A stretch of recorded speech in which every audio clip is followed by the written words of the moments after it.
Dzina la Atate ndi la Mwana ndi la Mzimu Woyera. Amen. Ambuye bwerani mudzandithandize.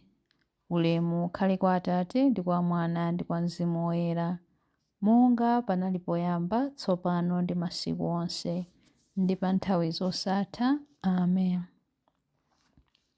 Ndikayang'ana mtanda wodabwitsa pamene mfumu ya ulemu inafera, phindu langa lonse ndiwerenga ngati ndataya, ndikhutula mnyozo pakunyada kwanga konse.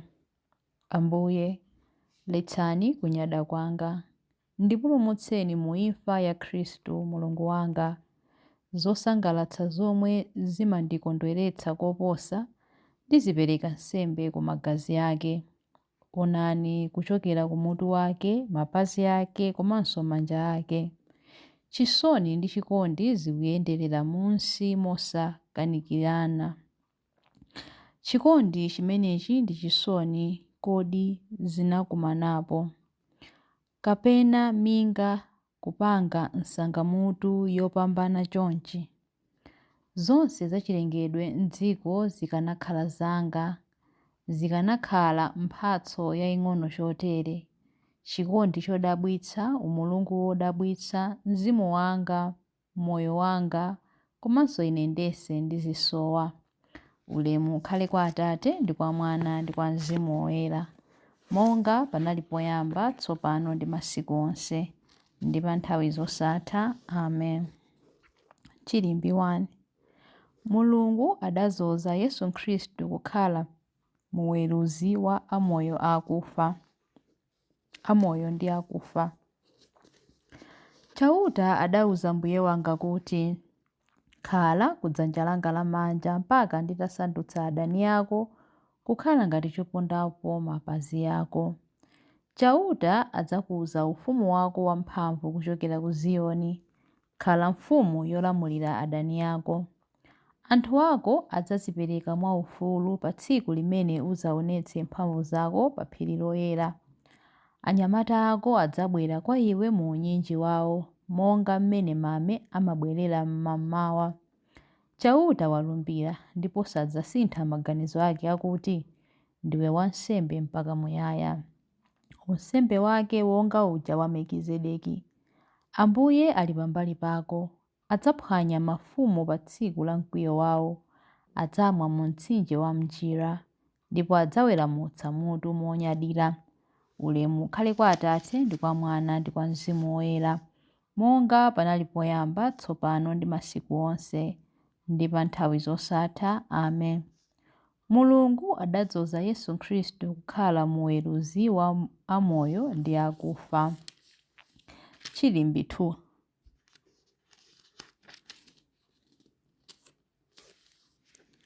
Ngodala munthu wochita zachifundo chifukwa cha Ambuye, sadzagwedezeka nthawi zonse. Ngodala munthu woopa chauta, wokonda kusunga malamulo ake. Zidzukulu zake zidzakhala zamphamvu pa dziko lapansi. Ana a munthuyo adzakhala wodala. Banja lake lidzakhala lachuma ndi lolemera, ndipo kulungama kwake kudzakhala kwamuyaya. Ngakhale nthawi ya mdima, munthu wochita chilungamo ayenda mkuwala, chifukwa ngokoma mtima wachifundo ndi wowongoka.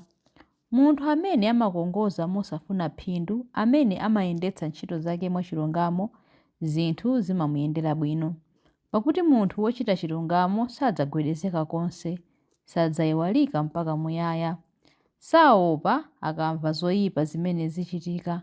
Mtima wake ndi wosasinthika, amakhulupirira chauta. Ali wolimba mtima, sadzachita mantha.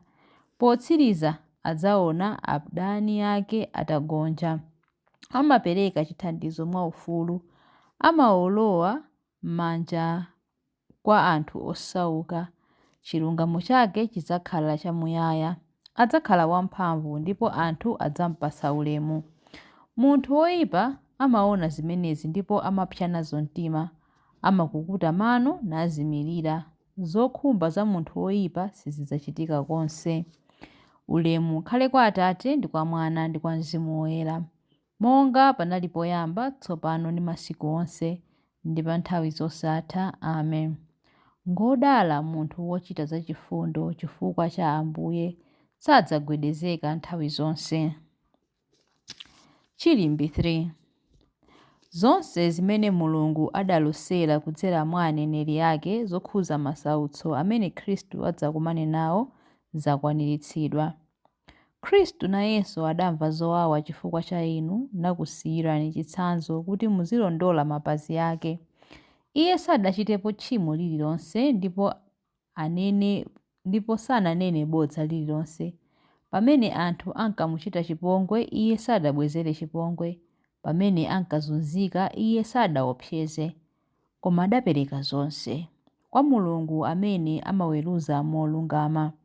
Khristu mwini wake adasenza machimo athu m'thupi lake pa mtanda, kuti m'machimo tikhale ngati akufa, koma pakutsata chilungamo tikhale amoyo ndithu. Mudachiritsidwa ndi mabala ake.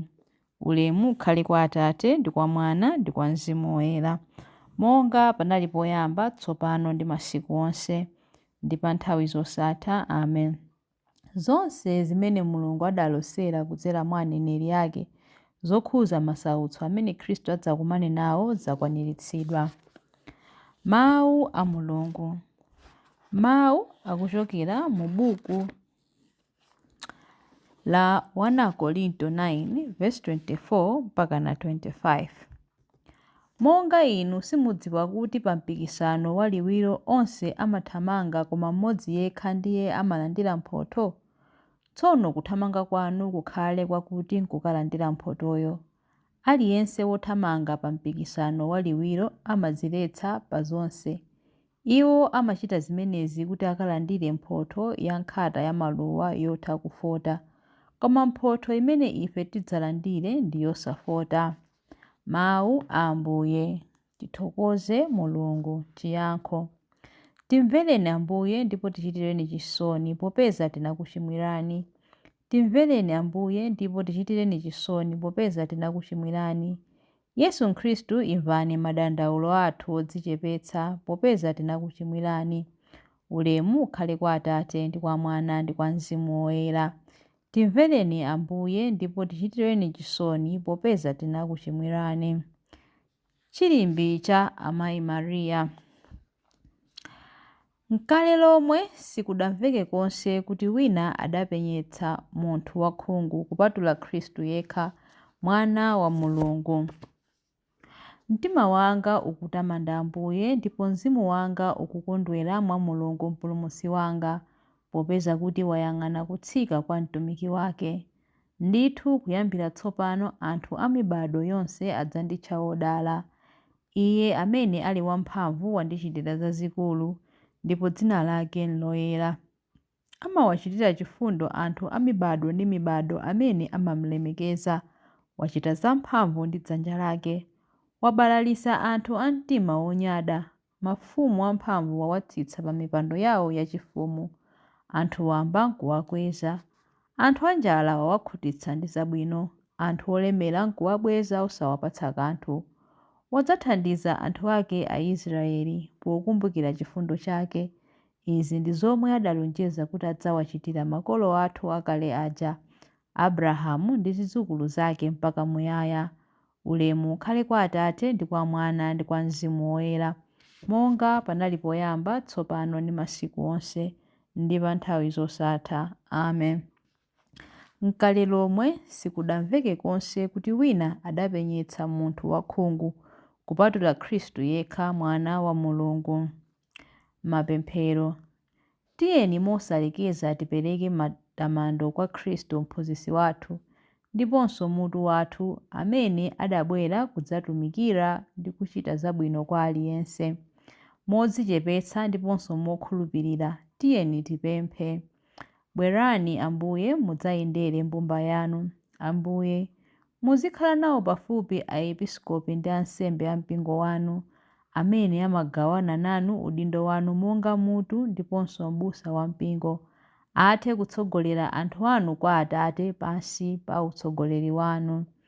Bwerani Ambuye mudzayendere mbumba yanu. mngelo wanu athe kukhala nawo amene ali pa ulendo, pokhala otetezeka m'thupi la mzimu.